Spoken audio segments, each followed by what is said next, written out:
Hi ಎಲ್ರಿಗೂ ನಮಸ್ಕಾರ. ನೀವು ನೋಡ್ತಾ ಇದ್ದೀರಾ ನ್ಯೂಸ್ ಅಂಡ್ ಕರ್ನಾಟಕ. ನಾನು ನಿಮ್ಮ ಮಂಜು ಗೌಡ. ಸುಜಾತಾ ಭಟ್ ಸುಳ್ಳುಗಳ ಸರಮಾಲೆ ಮತ್ತೆ ಕಂಟಿನ್ಯೂ ಆಗಿದೆ. ಇಷ್ಟೆಲ್ಲ ಆದಮೇಲೆ ಮೋಸ್ಟ್ಲಿ ಅವ್ರು ಬರ್ತಾರೆ, ಒಪ್ಕೋತಾರೆ, ಸುಮ್ಮನಾಗ್ಬಿಡ್ತಾರೆ. ಇನ್ಮೇಲೆ ಈ ಕೇಸ್ನ ಕಂಟಿನ್ಯೂ ಮಾಡಲ್ಲ. ಏನೋ ನಾವು ಸಾಕಷ್ಟು ಆಲೋಚನೆಗಳಲ್ಲಿ ಇರ್ತೀವಿ. ಆದರೆ ಪ್ರತಿದಿನ ಅವರನ್ನು ನಾವು ಎಕ್ಸ್ಪೋಸ್ ಮಾಡಿದಷ್ಟು ಅನನ್ಯ ಭಟ್ ವಿಚಾರವಾಗಿ ಅನನ್ಯ ಭಟ್ ಅನ್ನೋರಿಲ್ಲ, ಇವರು ಪ್ರಪಂಚದ ಮುಂದೆ ಯಾವೆಲ್ಲ ರೀತಿಯ ಕಲರ್ ಸುಳ್ಳುಗಳನ್ನ ಹೇಳ್ತಾ ಇದ್ದಾರೆ ಅನ್ನೋದನ್ನ ಎಕ್ಸ್ಪೋಸ್ ಮಾಡಿದಷ್ಟು ಮತ್ತೊಂದಷ್ಟು ಹೊಸ ಸುಳ್ಳುಗಳನ್ನ ಹೇಳ್ಕೊಂಡು ಬರ್ತಾನೆ ಇದ್ದಾರೆ. ನಿನ್ನೆವರೆಗೂ ಈ ಕೇಸ್ನಲ್ಲಿ ಏನೆಲ್ಲ ಅಪ್ಡೇಟ್ ಆಗಿದೆ ಅನ್ನೋದು ನಿಮ್ಮೆಲ್ಲರಿಗೂ ಕೂಡ ಗೊತ್ತಿರುವಂಥ ವಿಚಾರ. ಆದರೆ ನಿನ್ನೆವರೆಗೂ ಸಿಕ್ಕಂತಹ ಅಪ್ಡೇಟ್ಗಳಿಗೆ ಒಂದಷ್ಟು ಉತ್ತರವನ್ನ ಕೊಡುವ ಕೆಲಸವನ್ನ ಸುಜಾತಾ ಭಟ್ ಅಂದರೆ ಇಲ್ಲದೇ ಇರುವ ಅನನ್ಯ ಭಟ್ ಅವರ ತಾಯಿ ಸುಜಾತಾ ಭಟ್ ನೆನ್ನೆನೂ ಕೂಡ ಮಾಡಿದ್ದಾರೆ. ಯಾವೆಲ್ಲ ವಿಚಾರಗಳಲ್ಲಿ ಮಾಡಿದ್ದಾರೆ ಅನ್ನೋದನ್ನು ನೋಡೋದಾದರೆ ನಾವು ಏನು 88ರಲ್ಲಿ ಅವ್ರ ಅಕ್ಕನ ಮದುವೆ ಆಗುತ್ತೆ. 1989ರಲ್ಲಿ ಇವರು ಮನೆ ಬಿಟ್ಟು ಹೋಗ್ತಾರೆ. ಆದರೆ ಇವರಿಗೆ 83ನಲ್ಲೇ ಅಂದರೆ ಹತ್ರ ಇವ್ರು SLC ಇರಬೇಕಾದ್ರೇ ಇವರಿಗೆ ಮದುವೆ ಆಗಿ ಒಂದು ಮಗು ಕೂಡ ಆಗಿತ್ತಂತೆ. ಆ ಮಗು ಅನಿಲ್ ಭಟ್ ಎನ್ನುವವರಿಗೆ ಜನಿಸಿದ ಮಗು ಅಂತೆ. ಹಾಗೆ ಜನಿಸಿದ ಮಗುವನ್ನ ಅವರ ಮನೆಯವರಿಗೆ ಇಷ್ಟ ಇಲ್ಲದೆ ಇರುವ ಕಾರಣಕ್ಕೆ ಅದನ್ನ ಯಾವುದೋ ನದಿಯಲ್ಲಿ ತಗೊಂಡೋಗಿ ಎಸೆಯಕ್ಕೆ ಹೋಗ್ತಾರಂತೆ. ಎಸೆಯಕ್ಕೆ ಹೋದಂತಹ ಸಂದರ್ಭದಲ್ಲಿ ಮಂಗಳೂರಿನ ಮಕ್ಕಳಿಲ್ಲದೆ ಇರುವ ಒಂದು ದಂಪತಿಗಳು ಅದನ್ನ ನೋಡ್ಬಿಡ್ತಾರಂತೆ. ಆ ದಂಪತಿಗೆ ಮಕ್ಕಳು ಇರೋದಿಲ್ವಂತೆ. ಸೊ ಅವ್ರೇನ್ ಮಾಡ್ತಾರಂತೆ, ಆ ಮಗು ಇಸ್ಕೋತಾರಂತೆ. ನಮಗೂ ಮಕ್ಕಳಿಲ್ಲ, ದಯಮಾಡಿ ಇದನ್ನ ನಮಗೆ ಕೊಡಿ, ನಾವು ಸಾಕ್ತೀವಿ ಅಂತ ಇಸ್ಕೋತಾರಂತೆ. ಆಗ ಇಸ್ಕೊಳ್ಳುವಂತಹ ಸಂದರ್ಭದಲ್ಲಿ ಅಲ್ಲೇ ಸೈಡಲ್ಲಿ ನಿಂತಿದ್ದ ಸುಜಾತಾ ಭಟ್ ಅವರನ್ನು ಅವರು ನೋಡ್ತಾರಂತೆ. ನೋಡಿ ಆ ಮಗುನ ತಗೊಂಡು ಹೋಗ್ತಾರಂತೆ. ಪಾಪ ಮಗುನ ತಗೊಂಡೋಗಾದ್ಮೇಲೆ ಹೆಂಗೋ ಪ್ರಯತ್ನ ಪಟ್ಟು ಇವ್ರನ್ನ ಸಂಪರ್ಕ ಮಾಡ್ತಾರಂತೆ. ನಿಮ್ಮ ಮಗುನ ನಾವು ಬೆಳೆಸ್ತಾ ಇದೀವಿ ಅಂತ ಇವರು ಅವರಿಗೆ ರಿಕ್ವೆಸ್ಟ್ ಮಾಡಿಕೊಂಡು ನನ್ನ ಮಗುನ ನೀವೇ ಬೆಳೆಸಿ ಅಂತ ಹೇಳ್ತಾರಂತೆ. ಅಂದರೆ ಇವ್ರು ಹೇಳ್ತಾ ಇರುವಂತಹ ಅನನ್ಯ ಭಟ್, ನೆನಪಿರ್ಲಿ ಎಲ್ರಿಗೂ, ಬೆಳೆಸಿ ಅಂತ ಹೇಳ್ತಾರಂತೆ. ಸೊ ಮಾಧ್ಯಮದವ್ರು ಪ್ರಶ್ನೆ ಕೇಳ್ತಾರೆ, ಹಂಗಿದ ಮೇಲೆ ನೀವು ಮಂಗಳೂರಿನ ಒಂದು ದಂಪತಿ ಅಂದರೆ ಅರವಿಂದ್ ದಂಪತಿ ಅಂತ ಏನೋ ಹೇಳ್ತಾರೆ ಅವರು, ಅದು ನಿಜಾನೋ ಸುಳ್ಳೋ ಯಾವನಿಗೆ ಗೊತ್ತಿಲ್ಲ. ಆದರೆ ಆ ದಂಪತಿ ಎಲ್ಲಿದ್ದಾರೆ ಅಂತ ಕೇಳಿದ್ರೆ ಗೊತ್ತಿಲ್ಲ, ಅವರು ಬದುಕಿಲ್ಲ. ಎಲ್ರಿಗೂ ನೆನಪಿರಲಿ, ಸುಜಾತಾ ಭಟ್ ಅವರು ಏನೆಲ್ಲ ಕ್ಯಾರೆಕ್ಟರ್ಗಳನ್ನು ಹೇಳ್ತಾ ಇದ್ದಾರೆ, ಯಾರೆಲ್ಲ ಮನೆಗಳಿಗೆ ಹೋಗಿ ಅವರ ಜೊತೆಗೆ ಜೀವನವನ್ನು ನಡೆಸಿದ್ದಾರೆ, ಒಂದಷ್ಟು ವರ್ಷಗಳ ಕಾಲ ಅವ್ರ ಜೊತೆ ಕಾಲವನ್ನು ಕಳೆದಿದ್ದಾರೆ. ಇವತ್ತಿಗೆ ಅವರು ಯಾರೂ ಕೂಡ ಬದುಕಿಲ್ಲ. ಅವರ ಮಗಳನ್ನು ಸಾಕಿದವರು ಬದುಕಿಲ್ಲ, ಪ್ರಭಾಕರ್ ಬಾಳಿಗ ಕೂಡ ಬದುಕಿಲ್ಲ, ಬೆಂಗಳೂರಿನ ಅವರು ಬದುಕಿಲ್ಲ, ಅವರ ಮಗ ಬದುಕಿಲ್ಲ, ಅವರ ಸೊಸೆ ಬದುಕಿಲ್ಲ, ಯಾರೂ ಸಹ ಬದುಕಿಲ್ಲ. ಬದುಕಿಲ್ಲದೆ ಇರುವವರ ಹತ್ರ ಅನನ್ಯ ಭಟ್ ವಿಚಾರದಲ್ಲಿ, ಸುಜಾತಾ ಭಟ್ ವಿಚಾರದಲ್ಲಿ ನಾವು ಹೋಗಿ ಸಾಕ್ಷಿಯನ್ನ ಹುಡುಕುವ ಪ್ರಯತ್ನವನ್ನ ಮಾಡಬೇಕು. ಶಬಾಷ್, ಅವ್ರಿಗೊಂದು ಸಲ್ಯೂಟ್. ಅದಾದ ನಂತರ ಅವರು ಅವಳನ್ನ ಕೋಲ್ಕತ್ತಾಗೆ ಅಂದರೆ ಅವರ ಮಗಳನ್ನ ಅರವಿಂದ್ ಎನ್ನುವ ದಂಪತಿಗಳು ಬೆಳೆಸ್ತಾರೆ. ಬೆಳೆಸಿದ ನಂತರ ಕೋಲ್ಕತ್ತಾಗೆ ಕರ್ಕೊಂಡು ಹೋಗ್ತಾರೆ. ಅಂದ್ರೆ ಇವರೇನು ಹೇಳಿದ್ರಲ್ಲ, CBI-ನಲ್ಲಿ ನಾನು ಸ್ಟೆನೋಗ್ರಾಫರ್ ಆಗಿ ವರ್ಕ್ ಮಾಡ್ತಾ ಇದ್ದೆ. 2005-6ರವರೆಗೂ ನಾನಲ್ಲಿ ವರ್ಕ್ ಮಾಡಿ VR ವಾಲಂಟರಿ ರಿಟೈರ್ಮೆಂಟ್ ಅನ್ನ ನಾನು ತೆಗೆದುಕೊಂಡು ಬೆಂಗಳೂರಿಗೆ ವಾಪಸ್ ಬಂದೆ ಅನ್ನೋದು ಈ ಹಿಂದಿನ ಇಂಟರ್ವ್ಯೂಗಳಲ್ಲಿ ಕೊಟ್ಟಂತಹ ಕ್ಲಾರಿಫಿಕೇಶನ್. ಆದರೆ ನಿನ್ನೆ ಕೊಟ್ಟಂತಹ ಕ್ಲಾರಿಫಿಕೇಶನ್ ಏನಪ್ಪಾ ಅಂತಂದ್ರೆ, ಹೌದು ನಾನು ಕೋಲ್ಕತ್ತಾದಲ್ಲಿ CBI ಆಫೀಸ್ನಲ್ಲಿ ಸ್ಟೆನೋಗ್ರಾಫರ್ ಆಗಿ ಕೆಲಸ ಮಾಡ್ತಿದ್ದು ನಿಜ. ಆದರೆ ಪೂರ್ಣ ಪ್ರಮಾಣದ ವರ್ಕರ್ ಆಗಿ ಅಲ್ಲ, ಟೆಂಪ್ರವರಿ ಅಂದರೆ ಫ್ರೀಲ್ಯಾನ್ಸರ್ ಆಗಿ ನಾನು ವರ್ಕ್ ಮಾಡ್ತಾ ಇದ್ದೆ. ಹಾಗಾಗಿ ಅಲ್ಲಿ ದಾಖಲೆಗಳು ಸಿಗೋದಕ್ಕೆ ಸಾಧ್ಯ ಇಲ್ಲ. ಓಕೆ, ಫ್ರೀಲ್ಯಾನ್ಸರ್ ಆಗಿ ಕೆಲಸ ಮಾಡ್ತಿದ್ಮೇಲೆ ಅಲ್ಲಿ ದಾಖಲೆಗಳು ಸಿಗೋದಕ್ಕೆ ಸಾಧ್ಯ ಇಲ್ಲ, ಒಪ್ಕೊಳ್ಳೋಣ. ಆದರೆ ಫ್ರೀಲ್ಯಾನ್ಸರ್ ಆಗಿ ವರ್ಕ್ ಮಾಡ್ತಾ ಇರುವಂತಹ ಒಬ್ಬ ಕೆಲಸಗಾರನಿಗೆ VR ವಾಲಂಟರಿ ರಿಟೈರ್ಮೆಂಟ್ ತಗೊಳ್ಳೋದಕ್ಕೆ ಹೆಂಗೆ ಸಾಧ್ಯ? ಪರ್ಮನೆಂಟ್ ಆಗಿ CBI-ನಲ್ಲಿ ಸ್ಟೆನೋಗ್ರಾಫರ್ ಆಗಿ ವರ್ಕ್ ಮಾಡ್ತಿದ್ರೆ ಮಾತ್ರ, ಗೌರ್ಮೆಂಟ್ ಅಫಿಷಿಯಲ್ ಆಗಿದ್ರೆ ಮಾತ್ರ ಸ್ಟೆನೋಗ್ರಾಫರ್ ಆಗಿ ವಾಲಂಟರಿ ರಿಟೈರ್ಮೆಂಟ್ ತಗೊಳಕ್ಕಾಗತ್ತೆ. ಇವರು ಪರ್ಮನೆಂಟ್ ವರ್ಕರ್ ಅಲ್ಲ, ಫ್ರೀಲ್ಯಾನ್ಸರ್ ವರ್ಕರೇ ವಾಲಂಟರಿ ರಿಟೈರ್ಮೆಂಟ್ ತಗೊಂಡು ಬಂದ್ರಂತೆ. ಇದನ್ನ ಕೂಡ ನೀವು ನಂಬಲೇಬೇಕು. ಅಲ್ಲಿಂದ ರಿಪ್ಪನ್ಪೇಟೆಗೆ ಅಂದರೆ ನಿನ್ನೆ ಕೇಳ್ತಾರೆ, ಅವ್ರಿಗೆ ಒಂದು ಕ್ಲಾರಿಫಿಕೇಶನ್ ಅನ್ನು ಕೊಡ್ತಾರೆ. ಹಂಗಿದ್ಮೇಲೆ 2003ರಲ್ಲಿ ರಿಪ್ಪನ್ಪೇಟೆಯಲ್ಲಿ ಮಕ್ಕಳಿಲ್ಲದ ದಂಪತಿಗೆ ಶ್ವಾನಗಳೇ ಮಕ್ಕಳು ಅಂತ ಒಂದು ಆರ್ಟಿಕಲ್ ಬಂದಿತ್ತಲ್ಲ, ಅದ್ರ ಬಗ್ಗೆ ನೀವೇನು ಹೇಳೋದಕ್ಕೆ ಇಷ್ಟಪಡ್ತೀರಾ ಅಂದರೆ, ಹೌದು, ನಾನು ಕೋಲ್ಕತ್ತಾಗೂ ರಿಪ್ಪನ್ಪೇಟೆಗೂ ಓಡಾಡ್ತಾ ಇದ್ದೆ. ಕೋಲ್ಕತ್ತಾದ ಒಬ್ಬ ಸೇಟು ಮನೆಯಲ್ಲಿ ನನ್ನ ಮಗಳನ್ನ ಬಿಟ್ಟಿದ್ದೆ. ಅವರು ನನ್ನ ಮಗಳನ್ನ ಅಲ್ಲಿ ನೋಡ್ಕೊಳ್ತಾ ಇದ್ರು, ಅವಳು ಅಲ್ಲೇ ಓದ್ತಾ ಇದ್ಲು. ಅಲ್ಲಿಂದ ರಿಪ್ಪನ್ಪೇಟೆಯಿಂದ ಕೋಲ್ಕತ್ತಾಗೆ ನಾನು ಓಡಾಡ್ಕೊಂಡು ನನ್ನ ಮಗಳನ್ನ ಸಾಕಿದ್ದೇನೆ ಎನ್ನುವ ಮತ್ತೊಂದು ಕ್ಲಾರಿಫಿಕೇಶನ್ ಅನ್ನ ಸಹ ಅವ್ರು ಕೊಡ್ತಾರೆ. ಅದನ್ನು ಕೂಡ ನೀವು ನಂಬಲೇಬೇಕು. ಅದರ ಜೊತೆಗೆ ಅಲ್ಲಿಂದ ಕರ್ಕೊಂಡು ಹೋದಂತಹ ಅಂದರೆ ಇಲ್ಲಿಂದ ಕೋಲ್ಕತ್ತಾ ಕರ್ಕೊಂಡು ಹೋಗ್ತಾರೆ. ಕೋಲ್ಕತ್ತಾಯಿಂದ ಮತ್ತೆ ಮಂಗಳೂರಿಗೆ ಅಂದರೆ ಮೆಡಿಕಲ್ ಓದಿಸುವ ಸಲುವಾಗಿ ಅದೇ ಅನನ್ಯ ಭಟ್ಗಳನ್ನ ಇಲ್ಲಿಂದ ಕೋಲ್ಕತ್ತಾದಿಂದ ಕರೆದುಕೊಂಡು ಎಲ್ಲಿಗೆ ಮಂಗಳೂರಿನ ಮಣಿಪಾಲ್ನ ಕಸ್ತೂರ್ಬಾ ಮೆಡಿಕಲ್ ಕಾಲೇಜಿಗೆ ಕರ್ಕೊಂಡ್ಬಂದು ಅಡ್ಮಿಷನ್ ಮಾಡಿಸ್ತಾರೆ. ಆ ಅಡ್ಮಿಷನ್ದು ಪ್ರೂಫ್ ಕೊಡಿ ಅಮ್ಮ ಅಂತಂದ್ರೆ ಅದನ್ನ ಡೆಸ್ಟ್ರಾಯ್ ಮಾಡಿಬಿಟ್ಟಿದ್ದಾರೆ ಅಂತ ಹೇಳ್ತಾರೆ. ಓಕೆ, ಅದನ್ನ ಡೆಸ್ಟ್ರಾಯ್ ಮಾಡಿದ್ದಾರೆ ಅಂತಾನೆ ಇಟ್ಕೊಳ್ಳೋಣ. ಇವ್ರು ಯಾವ ಫ್ಯಾಮಿಲಿ ಮೇಲೆ ಆರೋಪ ಮಾಡ್ತಿದ್ದಾರೆ ಅವರೇ ಅದನ್ನ ಡೆಸ್ಟ್ರಾಯ್ ಮಾಡಿಸಿದ್ದಾರೆ ಅಂತಾನೂ ಇಟ್ಕೊಳ್ಳೋಣ. ಓಕೆ, ಆದರೆ ಕೋಲ್ಕತ್ತಾದಲ್ಲಿ ಸೆಕೆಂಡ್ PUC ಓದಿರೋವರೆಗೂ ಯಾವ ಸ್ಕೂಲ್ನಲ್ಲಿ ಓದಿರ್ತಾರೆ, ಯಾವ ಕಾಲೇಜ್ನಲ್ಲಿ ಓದಿರ್ತಾರೆ, ಅದ್ರ ದಾಖಲೆ ಆದರೂ ಇರಬೇಕಲ್ವಾ? ಇಲ್ಲೇನೋ ಡೆಸ್ಟ್ರಾಯ್ ಮಾಡಿಸಿದ್ರು, ಕೋಲ್ಕತ್ತಾಗೆ ಬಂದು ಡೆಸ್ಟ್ರಾಯ್ ಮಾಡ್ಸೋಕ್ಕಾಗತ್ತಾ? ಇದು ಫಸ್ಟ್ ಪಾಯಿಂಟು. ಅದ್ರ ಜೊತೆಗೆ ಇಲ್ಲಿ ಇವರ ಮಗಳ ಜೊತೆಗೆ ಇನ್ನೊಂದು 4 ಜನ ಧರ್ಮಸ್ಥಳಕ್ಕೆ ಫ್ರೆಂಡ್ಸ್ ಬಂದಿದ್ರಲ್ಲ, ಆ 4 ಜನ ಮಕ್ಕಳಲ್ಲಿ ಹೋದ್ರು, ಆ ಮಕ್ಕಳ ಸರ್ಟಿಫಿಕೇಟಲ್ಲಿದೆ. ಅವ್ರು ಇವತ್ತು ನಿಮ್ಮ ಮಗಳ ಫ್ರೆಂಡ್ಸ್ ಅನನ್ಯ ಭಟ್ ಅವರ ಫ್ರೆಂಡ್ಸ್ 4 ಜನ ಎಲ್ಲಿದ್ದಾರೆ? ಅವ್ರು ಯಾಕೆ ಇವತ್ತವರೆಗೂ ಬಂದು ಸ್ಟೇಟ್ಮೆಂಟ್ ಕೊಟ್ಟಿಲ್ಲ? ಗೊತ್ತಿಲ್ಲ. ಇದನ್ನು ಕೂಡ ನೀವು ನಂಬಲೇಬೇಕು. ಡೆಸ್ಟ್ರಾಯ್ ಆಗಿದೆ. ಕೋಲ್ಕತ್ತಾದಲ್ಲಿ ರಿಪ್ಪನ್ಪೇಟೆಗೆ ಓಡಾಡ್ತಾ ಇದ್ರು, ಇಲ್ಲಿ ಮಣಿಪಾಲ್ ಹಾಸ್ಪಿಟಲ್ ಏನಿದೆ MBBS ಕಂಪ್ಲೀಟ್ ದಾಖಲೆ ಡೆಸ್ಟ್ರಾಯ್ ಆಗಿದೆ. ಇದ್ರ ಜೊತೆಗೆ ಮತ್ತೊಂದು ಕ್ಲಾರಿಫಿಕೇಶನ್ ಏನಪ್ಪಾ ಅಂತಂದ್ರೆ, ಏನು ಮೊನ್ನೆ ಒಂದು ಫೋಟೋವನ್ನ ಬಿಟ್ಟಿದ್ರು. ಫೋಟೋವನ್ನ ಬಿಟ್ಬಿಟ್ಟು ಇದೇ ನನ್ನ ಮಗಳು ಅನನ್ಯ ಭಟ್ ಅಂತ ಹೇಳಿದ್ರು. ಆ ಅನನ್ಯ ಭಟ್ ಅವರಲ್ಲ, ಅದು ವಾಸಂತಿ ಅನ್ನೋದನ್ನ ಮಾಧ್ಯಮಗಳು ಇನ್ವೆಸ್ಟಿಗೇಷನ್ ಜರ್ನಲಿಸಮ್ ಅನ್ನ ಮಾಡುವ ಮೂಲಕ ಅದನ್ನ ಹೊರಗಡೆ ಇಟ್ಟಿದ್ರು. ಇವರು ಶ್ರೀವತ್ಸ ಅವರ ಹೆಂಡತಿ ಅಂತ ಏನಿದ್ರು, ಅವರ ಮಗನ ಹೆಂಡತಿ ಅಂದ್ರೆ ಅವರ ಸೊಸೆ ಅಂತ ಹೇಳಿದ್ರು. ನೀವು ನೋಡಿದ್ರೆ ಇದು ನನ್ನ ಮಗಳು ಅಂತ ಹೇಳ್ತಾ ಇದ್ರಲ್ಲ ಅಂತ ಒಂದು ಇದನ್ನ ಕೇಳಿದ್ದಕ್ಕೆ ಅವ್ರೇನು ಹೇಳ್ತಾರೆ, ಒಂದೇ ತರ ಪ್ರಪಂಚದಲ್ಲಿ 7 ಜನ ಇರ್ತಾರಂತೆ. ಸೊ ವಾಸಂತಿ ಅವ್ರ ತರ ಅನನ್ಯ ಭಟ್ ಕೂಡ ಇರ್ಬೋದು. ಸ್ವತಃ ವಾಸಂತಿ ಅವರ ಅಣ್ಣ ಇವತ್ತು ಬಂದು ಕ್ಲಾರಿಫಿಕೇಶನ್ ಆಗಿ ಕೊಟ್ಟಿದ್ದಾರೆ. ಸುಜಾತಾ ಭಟ್ ಏನ್ ತೋರಿಸಿದ್ರು, ಆ ಫೋಟೋ ನನ್ನ ತಂಗಿದು, ಅದು ಅನನ್ಯ ಭಟ್ ಆಗಿರೋದಕ್ಕೆ ಸಾಧ್ಯನೇ ಇಲ್ಲ ಅಂತ ಇನ್ನೊಂದಷ್ಟು ಫೋಟೋಗಳನ್ನ ಮಾಧ್ಯಮಗಳಿಗೆ ಕೊಟ್ಟಿದ್ದಾರೆ. ಅದಕ್ಕೆ ಕ್ಲಾರಿಫಿಕೇಶನ್ ಕೇಳಿದ್ರೆ ಸುಜಾತಾ ಭಟ್ ಅವರ ಹತ್ರ, ಪ್ರಪಂಚದಲ್ಲಿ ಒಂದೇ ತರ 7 ಜನ ಇರ್ತಾರಂತೆ. ಬಟ್ ಇಲ್ಲಿ ಕೋಇನ್ಸಿಡೆನ್ಸ್ ನೋಡಿ, ಒಂದೇ ತರ ಒಂದೇ ಮನೆಯಲ್ಲಿ ಇಬ್ಬರಿದ್ದಾರೆ. ಇದು ಕೋಇನ್ಸಿಡೆನ್ಸ್. ಇದನ್ನ ಕೂಡ ನೀವು ನಂಬಲೇಬೇಕು. ಪಾಪ ಸುಜಾತಾ ಭಟ್ ಅವರು ನಿಜಾನೇ ಹೇಳ್ತಿದ್ದಾರೆ. 7 ಜನ ಇರ್ತಾರೆ, ಆಯ್ತಾ? ಅನ್ನೋದು 7 ಜನಕ್ಕೆ ಕೊಟ್ಟಿರ್ತಾರೆ. ಸೊ ಇದಿಷ್ಟು ಈ ವಿಚಾರವಾಗಿ ಸುಜಾತಾ ಭಟ್ ಅವರು ಇದಿಷ್ಟು ಕ್ಲಾರಿಫಿಕೇಶನ್ ಅನ್ನ ಕೊಟ್ಟಿದ್ದಾರೆ. ಇದ್ರ ಮೇಲೆ ಅಂದ್ರೆ ಒಂದು ಅವರು ಸುಳ್ಳನ್ನ ಹೇಳ್ತಾ ಇದ್ದಾರೆ ಎನ್ನುವ ಒಂದು ಸುಳ್ಳನ್ನ ನಾವು ಕ್ಲಾರಿಫೈ ಮಾಡ್ಬೋದು, ಅದಕ್ಕೆ ಪ್ರೂಫ್ಗಳನ್ನ ಹುಡುಕ್ಬೋದು, ಅದಕ್ಕೆ ಸಂಬಂಧಪಟ್ಟಂತೆ ಇನ್ವೆಸ್ಟಿಗೇಷನ್ ಜರ್ನಲಿಸಮ್ ಅನ್ನ ನಡೆಸಿ ಒಂದಷ್ಟು ಪತ್ರಕರ್ತರು ಅಥವಾ ಮಾಧ್ಯಮಗಳು ಮಾಹಿತಿಯನ್ನ ಕಲೆ ಹಾಕುವ ಕೆಲಸವನ್ನ ಮಾಡ್ಬೋದು. ಆದ್ರೆ ದಿನಕ್ಕೊಂದು ಸುಳ್ಳು, ಕ್ಷಣಕ್ಕೊಂದು ಸುಳ್ಳು, ನಿಮಿಷಕ್ಕೊಂದು ಸುಳ್ಳು, ಈ ತರ ಬ್ಯಾಕ್ ಟು ಬ್ಯಾಕ್ ಸುಳ್ಳುಗಳನ್ನ ಹೇಳ್ಕೊಂಡು ಬರ್ತಾ ಇದ್ರೆ ಅದನ್ನ ಏನಂತ ಪ್ರೂವ್ ಮಾಡ್ತೀರಾ?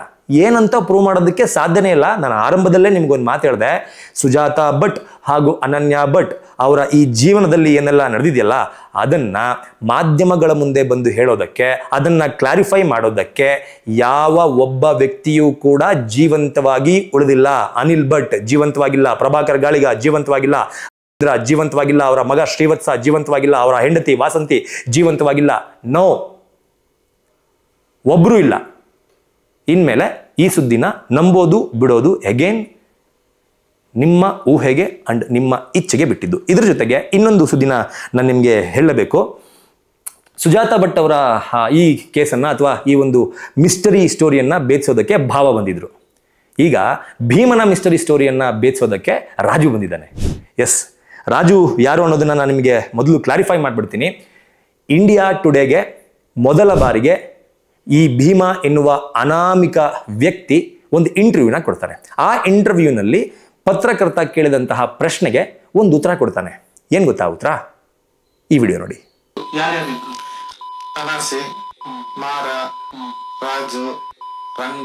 ಈ ವಿಡಿಯೋದಲ್ಲಿ ಸ್ವತಃ ಇದೇ ಅನಾಮಿಕ ವ್ಯಕ್ತಿ ಭೀಮಾ ಹೇಳಿರುವ ಹಾಗೆ 100ಕ್ಕಿಂತ ಹೆಚ್ಚಿನ ಶವಗಳನ್ನ, ಅನಧಿಕೃತವಾಗಿ ರೇಪ್ ಆದಂತಹ ಶವಗಳು, ಕೊಲೆ ಆದಂತಹ ಶವಗಳನ್ನ ನಾನು ಊತಾಕಿದ್ದೆ ಅಂತ ಏನು ಹೇಳಿದ್ನಲ್ಲ, ಈ ಪತ್ರಕರ್ತರು ಒಂದು ಪ್ರಶ್ನೆ ಕೇಳಿದ್ರು. ಯಾರೆಲ್ಲ ಊತಾಕಿದ್ರಿ? ನೀವೊಬ್ಬರೇ ಇದ್ರಾ? ನೀವೊಬ್ಬರೇ ಊತಾಕಿದ್ರ ಅಥವಾ ನಿಮ್ಗೆ ಯಾರಾದರೂ ಸಪೋರ್ಟ್ ಮಾಡಿದ್ರು ಅಂತ ಕೇಳಿದಾಗ, ಇಲ್ಲ, ನನ್ನ ಅಣ್ಣ ಇದ್ದ, ನನ್ನ ಭಾವ ಇದ್ರು, ಇನ್ನೊಬ್ಬ ರಾಜು ಇದ್ದ ಅಂತ ಕೂಡ ಈ ವ್ಯಕ್ತಿಯ ಬಾಯಲ್ಲೇ ಬಂತು. ಆ ರಾಜು ಇದ್ದ ಅಂತ ಹೇಳಿದ್ನಲ್ಲ, ಅವನೇ ಈಗ ಬಂದಿರುವ ರಾಜು. ಅಂದರೆ ಭೀಮನ ಜೊತೆಗೆ ಧರ್ಮಸ್ಥಳದಲ್ಲಿ ಕೆಲಸವನ್ನ ಮಾಡ್ತಾ ಇದ್ದಂತಹ ಭೀಮ ಏನ್ 100ಕ್ಕಿಂತ ಹೆಚ್ಚಿನ ಶವಗಳನ್ನ ಹೂತು ಹಾಕಿದ್ದೆ ಅಂತ ಹೇಳಿದ್ನಲ್ಲ, ಅವಾಗ ಜೊತೆಯಲ್ಲಿ 4 ಜನ ಇದ್ರು ಅಂತ ಹೇಳಿದ್ರಲ್ಲ, ಅದರಲ್ಲಿ ಒಬ್ಬ ಇದೇ ರಾಜು. ಈಗ ಈ ರಾಜು ಹೇಳುವ ಪ್ರಕಾರ ನಮಗೆ ಇಷ್ಟು ದಿನ ಭೀಮನ ಹೆಸರು ಗೊತ್ತಿರಲಿಲ್ಲ. ಭೀಮನ ಹೆಸರನ್ನ ಯಾರೋ ಒಬ್ಬ ಯೂಟ್ಯೂಬರ್ ಕಟ್ಟುಕತೆಗಳನ್ನ ಕಟ್ಟಿ ನಿಮ್ಮನ್ನೆಲ್ಲ ನಂಬಿಸಿದ್ನಲ್ಲ, ಅವನ ಮಾತನ್ನ ಕಟ್ಕೊಂಡು ನಾವು ಇವತ್ತಿಗೂ ಅವನ್ನ ಭೀಮಾ ಅಂತ ಕರಿತೀವಿ. ವಿಟ್ನೆಸ್ ಪ್ರೊಟೆಕ್ಷನ್ ಆಕ್ಟ್ ನ ಅಡಿಯಲ್ಲಿ ಆತನ ಐಡೆಂಟಿಫಿಕೇಶನ್ ಅನ್ನ ಎಲ್ಲೂ ರಿವೀಲ್ ಮಾಡುವ ಹಾಗಿಲ್ಲ ಅಂತ ಹೇಳಿದ್ದಾರೆ. ಆದರೆ ಇವತ್ತು SIT ತಂಡ ಏನು ಕರೆಸಿತ್ತು. ನಾನು ಮೊನ್ನೆ ಒಂದು ವಿಡಿಯೋದಲ್ಲಿ ಹೇಳಿದ್ದೆ, ಇಲ್ಲಿಯವರೆಗೂ ಈ ವಿಚಾರವಾಗಿ, ಬುರುಡೆ ವಿಚಾರವಾಗಿ ಇನ್ವೆಸ್ಟಿಗೇಷನ್ ಸ್ಟಾರ್ಟೇ ಆಗಿರಲಿಲ್ಲ. ಈಗ ಸ್ಟಾರ್ಟ್ ಆಗಿದೆ. ಇಲ್ಲಿವರೆಗೂ ಏನು ಗುಂಡಿಯನ್ನ ಅಗದು ಪಾಯಿಂಟನ್ನು ಮಾಡಿ ಹುಡುಕಿದ್ರಲ್ಲ, ಅದು ಜಸ್ಟ್ ಹುಡುಕಾಟ ಅಷ್ಟೇ. ಇನ್ವೆಸ್ಟಿಗೇಷನ್ ಈಗ ಆರಂಭ ಆಗಿದೆ. ಭೀಮಾ ಕೊಟ್ಟಂತಹ ಸ್ಟೇಟ್ಮೆಂಟ್ನ ಆಧಾರದ ಮೇಲೆ ಅವನ ಜೊತೆಗೆ ಕೆಲಸ ಮಾಡ್ತಿದ್ದಂತಹ ರಾಜುವನ್ನ ಇವತ್ತು SIT ತಂಡ ಕರೆಸ್ಬಿಟ್ಟು ಇನ್ವೆಸ್ಟಿಗೇಷನ್ ಮಾಡಿದೆ. ಆ ರಾಜುನೇ ಮಾಧ್ಯಮಗಳ ಮುಂದೆ ಹೇಳಿದ ಪ್ರಕಾರ ಅವನ ಹೆಸರು ಭೀಮಾ ಅಲ್ಲ, ಅವನ ಹೆಸರು ಚೆನ್ನ ಅಲಿಯಾಸ್ ಚೆನ್ನಯ್ಯ.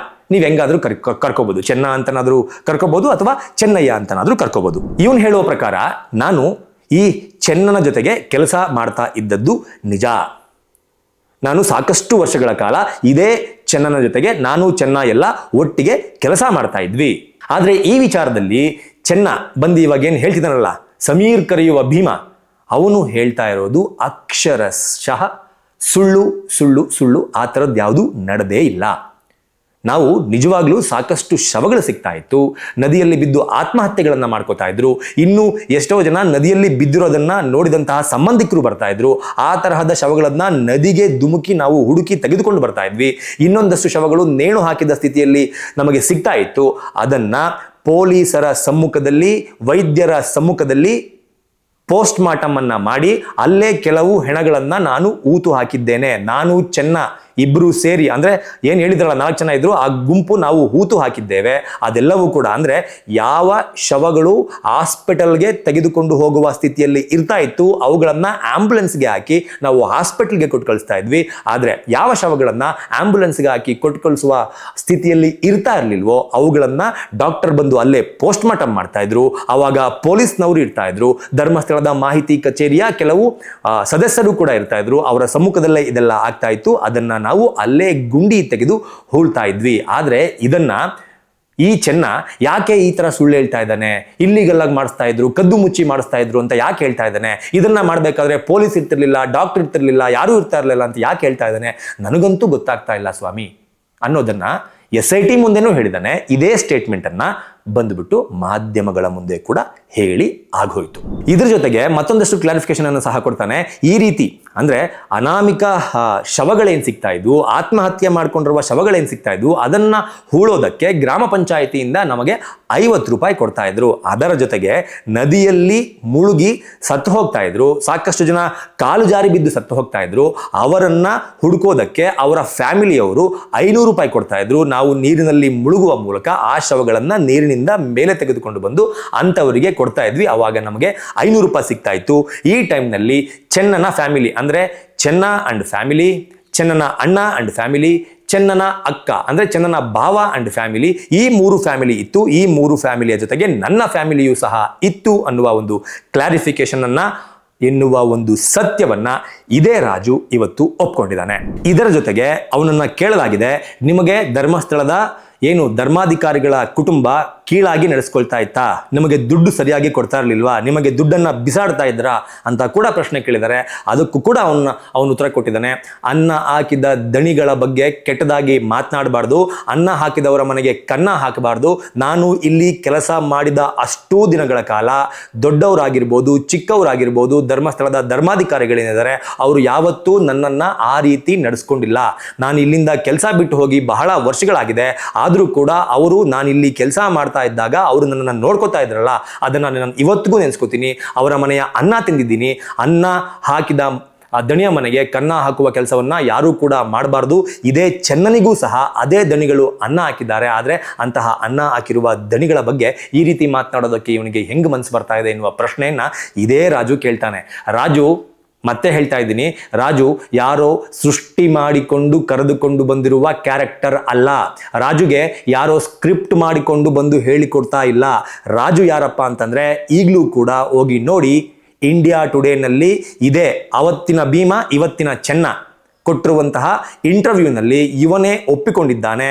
ನಾನು ಈ ಕೆಲಸವನ್ನ ಯಾರೆಲ್ಲ ಮಾಡ್ತಾ ಇದ್ರಿ ಅಂತ ಪತ್ರಕರ್ತ ಕೇಳಿದಾಗ ನಾನು, ನನ್ನ ಅಣ್ಣ, ನನ್ನ ಭಾವ, ಅದರ ಜೊತೆಗೆ ರಾಜು ಎನ್ನುವ ವ್ಯಕ್ತಿಯ ಹೆಸರನ್ನು ಕೂಡ ಆತ ಹೇಳಿದ್ದ. ಆ ರಾಜುನೇ ಈ ರಾಜು.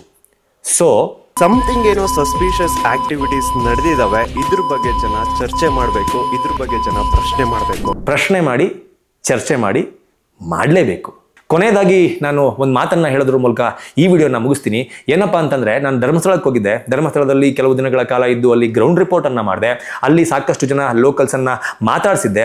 ನಾನು ವಾಪಸ್ ಬರುವಾಗ ಅಲ್ಲಿಯ ಲೋಕಲ್ ಒಬ್ಬರು ನನಗೆ ಕರೆದುಬಿಟ್ಟು ಒಂದು ಮಾತನ್ನು ಹೇಳಿದರು. ನಾನು ಹೊರಡೋದಕ್ಕಿಂತ ಮುಂಚೆ ಒಂದು ಮಾತನ್ನು ಹೇಳಿದರು. ಸರ್, ಮಂಜುನಾಥ ಒಳ್ಳೆಯವನೇ, ಆದರೆ ಈ ಅಣ್ಣಪ್ಪ ಸರಿ ಇಲ್ಲ. ಅಲ್ಲಿನ ಭಕ್ತರು, ಅಲ್ಲಿನ ಗ್ರಾಮಸ್ಥರು, ಅಲ್ಲಿನ ದೇವರನ್ನ ಒಂಥರ ಫ್ರೆಂಡ್ ಥರ ನೋಡ್ತಾರೆ ಅಂತಲೇ ಅನ್ಕೋಬಿಡಿ. ಸರ್, ಮಂಜುನಾಥ ಒಳ್ಳೆಯವನು, ಅಣ್ಣಪ್ಪ ಇದನ್ನಲ್ಲ, ಅವನು ಸರಿ ಇಲ್ಲ. ಬರೆದಿಟ್ಕೊಳ್ಳಿ. ಈ ಕ್ಷೇತ್ರದ ಬಗ್ಗೆ ಯಾರೆಲ್ಲ ಅಪಪ್ರಚಾರವನ್ನು ಮಾಡ್ತಾ ಇದ್ದಾರೆ, ಈ ಕ್ಷೇತ್ರದ ಬಗ್ಗೆ ಯಾರೆಲ್ಲ ಸುಳ್ಳು ಸುದ್ದಿಗಳನ್ನು ಹಬ್ಬಿಸ್ತಾ ಇದ್ದಾರೆ, ಈ ಕ್ಷೇತ್ರದ ಬಗ್ಗೆ ಯಾರೆಲ್ಲ ಇಲ್ಲ ಸಲ್ಲದ ಕಥೆಗಳನ್ನು ಹಬ್ಬಿಸ್ತಾ ಇದ್ದಾರೆ, ಅವರೆಲ್ಲರಿಗೂ ಸಹ ಅಣ್ಣಪ್ಪ ಹುಚ್ಚು ಹಿಡಿಯುವ ಹಾಗೆ ಮಾಡ್ತಾನೆ. ನೀವು ನಿಮ್ಮ ಕಣ್ಣಾರೆ ಅದನ್ನು ನೋಡ್ತೀರಾ ಅಂತ ನನಗೆ ಹೇಳಿ ಕಳಿಸಿದ್ರು. ನಾನಿವಾಗ ಇದನ್ನೆಲ್ಲ ನೋಡ್ತಾ ಇದ್ರೆ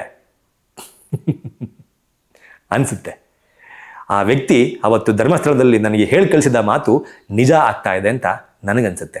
ಎಲ್ಲರೂ ಕೂಡ ನೆನಪಿರಲಿ, ಶಿವತಾಂಡವ ಆಡೋದಕ್ಕೆ ಭೀಮ ಬಂದಿದ್ದ, ನೋ ಚೆನ್ನ ಬಂದಿದ್ದ. ಆದರೆ ರುದ್ರ ತಾಂಡವ ಆಡೋಕೆ ಇವತ್ತು ರಾಜು ಬಂದಿದ್ದಾನೆ. ಏನನ್ಸುತ್ತೆ ನಿಮ್ಗೆ ಇದ್ರ ಬಗ್ಗೆ? ಕಮೆಂಟ್ ಬಾಕ್ಸ್ ಮೂಲಕ ತಿಳಿಸಿ ಅಂತ ಕೇಳ್ಕೊತಾ ಈ ವಿಡಿಯೋನ ಮುಗಿಸ್ತಾ ಇದ್ದೀನಿ. ನಮಸ್ಕಾರ.